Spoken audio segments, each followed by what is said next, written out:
আমি নাহিদ আপনাদের মাঝে আবার চলে এলাম ফুটবলের কিছু র্যান্ডম নিউজ নিয়ে। প্রথমেই শুরু করব রোনালদোর রেকর্ড নিয়ে। গত ম্যাচে পর্তুগাল ভার্সেস পোল্যান্ডের ম্যাচে রোনালদো কিছু রেকর্ড করে। সেই রেকর্ডটা হচ্ছে রোনালদো বর্তমানে সবচেয়ে বেশি ম্যাচ উইন করছে as a national team player. মানে ন্যাশনাল টিমের হয়ে রোনালদো সবচেয়ে বেশি ম্যাচ জিতছে। এর আগে এই রেকর্ডটা ছিল সার্জিও র্যামোসের। সার্জিও র্যামোস 180 ম্যাচ খেলে 131টা ম্যাচ জিতছিল, এখন রোনালদো 215টা ম্যাচ খেলে 132টা ম্যাচ জিতছে। 3 নম্বর পজিশনে আছে ইকার ক্যাসিয়াস এবং 4 নম্বর পজিশনে আছে মেসি। মেসি 190টা ম্যাচ খেলে 119টা ম্যাচ জিতছে। এবং দ্বিতীয় নিউজটা এটাও রোনালদোকে নিয়ে। রোনালদো তার ইনস্টাগ্রামে একটা পোস্ট করছে, সবাইকে রেডি থাকতে বলছে, কারণ সে তার ইউটিউব পডকাস্টে এমন একজন গেস্ট নিয়ে আসতেছে, সে আসার পর হয়তো ইন্টারনেটে ঝড় উঠে যাবে।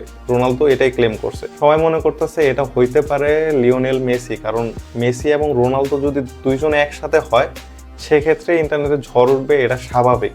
তো রোনালদো হয়তো এরকম কিছুই ইঙ্গিত দিচ্ছে, তো দেখা যাক কাকে নিয়ে আসে।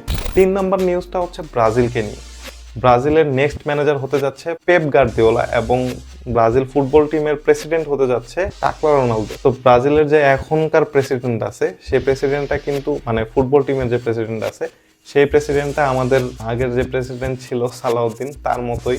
সে আসার পর ব্রাজিল ওই রকম উন্নতি করতে পারে নাই, কিন্তু টাকলা রোনালদো যদি আসে তাহলে হয়তো ব্রাজিল আরো ইমপ্রুভ করবে। আর সেই সাথে যদি পেপ গার্দিওলা ব্রাজিলের কোচ হয় তাহলে তো ব্রাজিল ফ্যানদের জন্য সোনায় সোহাগা। ব্রাজিল ফ্যানদের চিন্তা অনেকটা কমে যাবে, ব্রাজিল হয়তো ভালো পারফর্ম করতে পারবে।